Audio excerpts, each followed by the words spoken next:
ഒരു സഭയും നിർത്തിവെച്ചുകൊണ്ട് ഒരു അടിയന്തര പ്രമേയം ഇവിടെ പാസ്സാക്കാൻ പോകുന്നില്ല. സകല തെളിവുകളും കുടഞ്ഞെറിഞ്ഞുകൊണ്ട് കേരളത്തിന്റെ വിദ്യാഭ്യാസ മന്ത്രി പിണറായി വിജയന്റെ രാഖി രാമായണം ഇരുട്ടിന്റെ മറവിൽ ഒപ്പിട്ട് കൂട്ടിയതിനുമൊക്കെ എടുത്തു കുടയുകയാണ്. ഇതോടെ സഭയിൽ ആകെ ബഹളമായി മാറി. ഇന്നലെ വരെ PM ശ്രീ എന്ന കേന്ദ്ര സർക്കാരിന്റെ വിദ്യാഭ്യാസ പദ്ധതിക്ക് വേണ്ടി, ഇത് കുട്ടികളുടെ നല്ല ഭാവിക്ക് വേണ്ടിയെന്ന് പറഞ്ഞുകൊണ്ട് ദേശാഭിമാനിയിൽ വലിയ ലേഖനത്തിൽ പരമ്പര ഇറക്കിവിട്ട മന്ത്രി അപ്പൂപ്പനായ മുൻ വിദ്യാഭ്യാസ മന്ത്രി V ശിവൻകുട്ടി ഈ സഭയിൽ പോലും ഇല്ല എന്നത് മറ്റൊരു കാര്യം. എന്നാൽ പിണറായി ഉണ്ടല്ലോ, സകല കൊള്ളരുതായ്മകൾക്കും ചൂട്ടുപിടിച്ച പിണറായി ഇന്നും സഭയിൽ പ്രതിപക്ഷ നേതാവിന്റെ ഇരിപ്പിടത്തിലുണ്ട്. ആ പിണറായിക്ക് മുന്നിലാണ് ഇപ്പോഴത്തെ വിദ്യാഭ്യാസ മന്ത്രി നെഞ്ചും വിരിച്ചു നിന്നുകൊണ്ട് സകല തെളിവുകളും നിരത്തിയത്. ഇതോടെ ഭരണപക്ഷത്തിന്റെ കയ്യടിയും മേശയിൽ കൊട്ടും ആർപ്പുവിളികളും ഉയരുന്നതും സഭയിൽ കാണാം. അപ്പോഴൊക്കെ വലിയ പ്രതിഷേധ ബഹളങ്ങളിലേക്ക് നീങ്ങുന്ന പ്രതിപക്ഷവുമുണ്ട്. ആ രംഗങ്ങൾ ഒന്ന് കാണാം. ഇത് അന്ന് സത്യത്തിൽ CPIയെ സംബന്ധിച്ച് ഇവിടെ എല്ലാവരും ഇപ്പോൾ പലരും പറഞ്ഞ പോലെ അതൊന്ന് ഉറക്കെ കരഞ്ഞെങ്കിൽ, ഒന്ന് ഒച്ച വെച്ചിരുന്നെങ്കിൽ ഈ പ്രശ്നമൊന്നും ഉണ്ടാകുമായിരുന്നില്ല. നിങ്ങൾ അത്രയും ഒരു പരിഗണിച്ചിരുന്നുള്ളൂ. സിദ്ദിഖ് KPCC വൈസ് പ്രസിഡന്റ് ആയിരുന്ന ആളാണ്. അവസാനിപ്പിക്കും. ഒന്ന് പഠിക്കണം. അങ്ങയുടെ പോയിന്റ് വളരെ ക്ലിയർ ആയി. അതിന് സംസാരിക്കുന്ന ആളാണ്. വളരെ കൃത്യമായി ഗവൺമെന്റ് മറുപടി അങ്ങക്ക് ക്ലിയർ ആയെങ്കിലും ഗവൺമെന്റിന് ക്ലിയർ ആയിട്ടില്ല എന്നുള്ളതാണ് സാർ.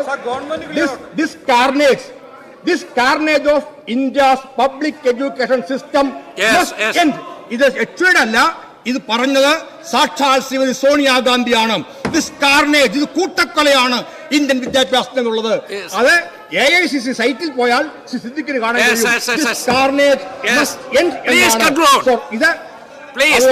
ഇത്രയും ഗൗരവതരമായ പ്രശ്നം സഭ നടപടികൾ നിർത്തിവെച്ച് ചർച്ച ചെയ്യണം എന്ന് ഞാൻ അഭ്യർത്ഥിക്കുന്നു. ബഹുമാനപ്പെട്ട മന്ത്രി സർ, ശാന്തമായിട്ടിരിക്കും. മന്ത്രി മറുപടി പറയട്ടെ. ഇവിടെ ശ്രീ പ്രസാദിന്റെ അവതരണത്തിൽ തന്നെ വളരെ കൃത്യമാണ്. അദ്ദേഹത്തിന് പറയാനൊരു ഗ്രൗണ്ടില്ല. സത്യത്തിൽ എല്ലാം കഴിഞ്ഞ ഗവൺമെന്റിന്റെ കാലത്ത് ചെയ്തു വെച്ചു. അന്ന് ആ ഗവൺമെന്റിന്റെ ഭാഗമായിരുന്ന CPIക്കാർ പോലും അന്ന് ഗവൺമെന്റ് ചെയ്തത് തെറ്റാണ് എന്ന് കൃത്യമായിട്ട് പറഞ്ഞിട്ടുണ്ട്. ഞങ്ങളിതൊന്നും അറിയിച്ചിട്ടില്ല, ഞങ്ങൾക്കിതിൽ പങ്കില്ല എന്നാണ് പറഞ്ഞത്. ഞാൻ ചോദിക്കട്ടെ, അദ്ദേഹം ഇങ്ങനെ ഒപ്പുവെക്കുന്ന കരാറിൽ നിന്ന് പിൻവാങ്ങാൻ സുപ്രീം കോടതിയിൽ കേസ് കൊടുക്കാം, ഹൈക്കോടതിയിൽ കേസ് കൊടുക്കാം, ഭരണഘടനയുടെ ചില പ്രൊവിഷൻസ് വെച്ച് അതിന് വകുപ്പുണ്ടെന്നാണ് പറയുന്നത്. ഈ 5-8 മാസമായിട്ട് ഇത് തൽക്കാലം നിർത്തിവെക്കണം എന്ന് പറഞ്ഞ് ഒരു കത്ത് അയച്ചതല്ലാതെ എന്തേ ഈ കേസിന് നിങ്ങൾ പോകാഞ്ഞ്? നിങ്ങളൊരു പ്രതിസന്ധി ഉണ്ടാക്കിയാൽ അതിൽ നിന്ന് തലയൂരാൻ, ആ പ്രതിസന്ധിയിൽ നിന്ന് ഈ സംസ്ഥാനത്തെ രക്ഷിക്കാൻ നിങ്ങൾക്ക് ഉത്തരവാദിത്തമില്ലേ? നിങ്ങൾ അങ്ങനെ ഒരു കേസും കൊടുത്തിട്ടില്ലല്ലോ. അപ്പോൾ ഇത് അന്ന് സത്യത്തിൽ CPIയെ സംബന്ധിച്ച് ഇവിടെ എല്ലാവരും ഇപ്പോൾ പലരും പറഞ്ഞ പോലെ അതൊന്ന് ഉറക്കെ കരഞ്ഞെങ്കിൽ, ഒന്ന് ഒച്ച വെച്ചിരുന്നെങ്കിൽ ഈ പ്രശ്നമൊന്നും ഉണ്ടാകുമായിരുന്നില്ല. നിങ്ങൾ അത്രയും ഒരു പരിഗണിച്ചിരുന്നുള്ളൂ. ഏതായാലും ആട്ടെ. പിന്നെ അദ്ദേഹം പറയുന്നത് NEP ഇവിടെ നടപ്പാക്കുന്നതിന് ഇത് കാരണമാകുമെന്നാണ്. നിങ്ങളെ ഗവൺമെൻറ് NEP നടപ്പാക്കിയിട്ടുണ്ട്. നാഷണൽ എഡ്യൂക്കേഷൻ പോളിസി നിങ്ങളെ കാലത്ത് നടപ്പാക്കിയിട്ടുണ്ട്. അതായത് ഹയർ എഡ്യൂക്കേഷനിലെ PM ഉഷ അന്ന് ഒപ്പുവെച്ചതാണ്. ഇന്ന് അതുപ്രകാരമാണ് കാര്യങ്ങൾ നീങ്ങുന്നത്. നമ്മളെ ഡിഗ്രി കോഴ്സുകൾ 4 ഇയർ ആയതൊക്കെ അതിൻ്റെ ഭാഗമാണ്. സർ, ഇവിടെ +1-ലും +2-ലും 12 വിഷയങ്ങളിൽ സയൻസാണ് അധികവും. അത് നമ്മുടെ നീറ്റ് പരീക്ഷയൊക്കെയായിട്ട് ബന്ധപ്പെട്ട് ചെയ്തതാണ്. അവിടെ നിങ്ങൾ NCERT സിലബസ് ആണ് സ്കൂളുകളിൽ പഠിപ്പിക്കുന്നത്. NCERT എന്താ? NCERT ഈ പറഞ്ഞ കേന്ദ്രത്തിൻ്റെ NEPയുമായി ബന്ധപ്പെട്ടതാണ് സർ. പിന്നെ ഇതിൽ വളരെ കൃത്യമായിട്ട് പിന്നെ ഞങ്ങളിതിൻ്റെ അംബാസഡർ ആക്കാനൊന്നും ശ്രമിക്കരുത്. ഞങ്ങളുടെ രാഷ്ട്രീയം വളരെ കൃത്യമാണ്.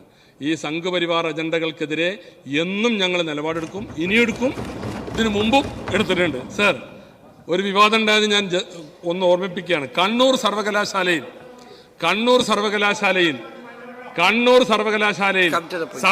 സവർക്കറുടെ പാഠഭാഗം പഠിപ്പിക്കാൻ ആരാ തീരുമാനിച്ചത്?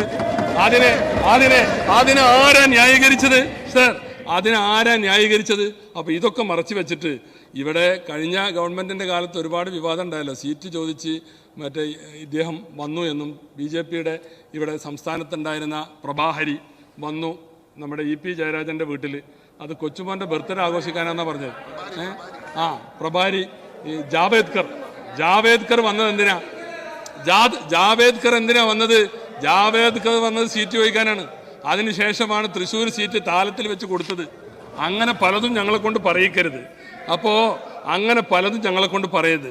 അപ്പൊ അതുകൊണ്ട് ഞാൻ പറയട്ടെ, ഇതാ ഈ ഒപ്പിട്ട കരാറിന്റെ ഗുണത്തെക്കുറിച്ച് വീണ്ടും ശിവൻകുട്ടി വാചാലനാകുന്നുണ്ട്. PM ശ്രീ ഫണ്ട് കുട്ടികൾക്ക് അവകാശപ്പെട്ടതാണ്.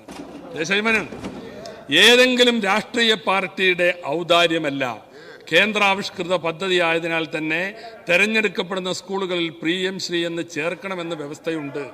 എന്നാൽ പ്രധാനമന്ത്രിയുടെ പേരോ ചിത്രമോ വേണ്ടതില്ല എന്ന് പറഞ്ഞിട്ട് പിന്നെ പറയുന്നത് എന്താ? പദ്ധതിയിൽ ഒപ്പിടാതെ ഫണ്ട് നഷ്ടപ്പെടുത്തിയാൽ പാർശ്വവൽക്കരിക്കപ്പെട്ട ലക്ഷക്കണക്കിന് വിദ്യാർത്ഥികളെയായും ഇത് കൂടുതൽ ബാധിക്കുക.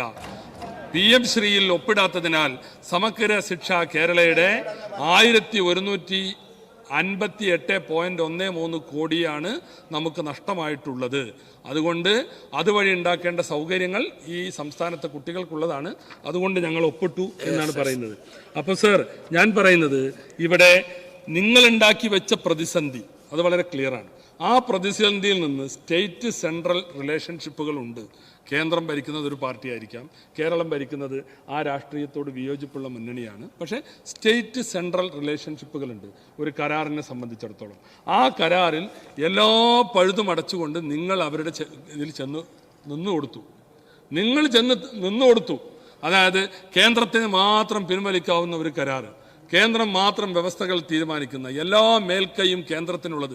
ഇന്ന് പറഞ്ഞതിൻ്റെ ഒരംശം ആ കരാറുണ്ടാക്കുമ്പോൾ ശ്രീ പ്രസാദിന്റെ പാർട്ടിയോ പറഞ്ഞിരുന്നെങ്കിൽ നമ്മൾ ഈ പ്രതിസന്ധിയിലാകുമായിരുന്നില്ല. അപ്പം ഞങ്ങളെ സംബന്ധിച്ചിടത്തോളം സർ, ഗവൺമെന്റുകൾ തുടർച്ചയാണ് ഇതിൽ ഈ സംസ്ഥാനത്തിൻ്റെ താല്പര്യങ്ങളെ സംരക്ഷിച്ചുകൊണ്ടും അതുപോലെ തന്നെ മറ്റ് വിധത്തിലുള്ള സംസ്ഥാനത്തിന്റെ താല്പര്യങ്ങളെ മാനിച്ചുകൊണ്ടും സംഘപരിവാർ അജണ്ടകൾക്ക് കീഴ്പ്പെടാതെയുമുള്ള ഒരു തീരുമാനമായിരിക്കും ഞങ്ങളിൽ നിന്നുണ്ടാകുക. ഇവിടെ സത്യത്തിൽ ഞാൻ നേരത്തെ പറഞ്ഞതുപോലെ ഇവിടെ ഈ പറയുന്നത് തന്നെ ഞങ്ങളൊരു കരാറിലും ഒപ്പുവെച്ചിട്ടില്ല, ഞങ്ങൾ ഒപ്പുവെച്ചതിൻ്റെ തുടർ നടപടികൾ സ്വീകരിച്ചിട്ടുമില്ല. പിന്നെ ഇവിടെ പറഞ്ഞത് ഇതാണ്, മെയ് 8 വന്ന കത്ത്, മെയ് 8 ഒരു കത്ത് വന്നു, ശരിയാണ്. മെയ് 8 വീണ്ടും കേന്ദ്രം കത്തയച്ചു. മെയ് 8 നിങ്ങളുടെ കാവൽ സർക്കാരാണ് ഇവിടെ. ഞങ്ങൾ അധികാരത്തിൽ വരുന്നത് മെയ് 18 അപ്പോൾ ഞങ്ങൾ അധികാരത്തിൽ വരുമ്പോഴുള്ളത് ഈ ഒരു ലെറ്ററാണ്. നിങ്ങൾ ചെയ്തു വെച്ച കാര്യങ്ങളുടെ തുടർച്ച എന്തുകൊണ്ട് ചെയ്യുന്നില്ല, എപ്പോൾ ആരംഭിക്കും എന്നാണ് ഈ കത്തിൽ ചോദിക്കുന്നത്. അപ്പം അതുകൊണ്ട് ഞാൻ പറഞ്ഞു ഗവൺമെന്റുകൾ തുടർച്ചയാണ്. ഞങ്ങളൊരു ക്യാബിനറ്റ് സബ് കമ്മിറ്റി വെച്ചിട്ടുണ്ട്. അതിലെല്ലാ കാര്യങ്ങളും വിശദമായി ചർച്ച ചെയ്യും. സംസ്ഥാനത്തിൻ്റെ താല്പര്യം മുൻനിർത്തിക്കൊണ്ട് മാത്രം സംഘപരിവാർ അജണ്ടകൾക്ക് കീഴടങ്ങാത്ത നടപടികളെ ഞങ്ങളുടെ ഭാഗത്തുണ്ടാകൂ. അതിന് യാതൊരു സംശയവുമില്ല. അതുകൊണ്ട് ഇത് ചർച്ച ചെയ്യാൻ സഭ നിർത്തിവെക്കേണ്ടതില്ല.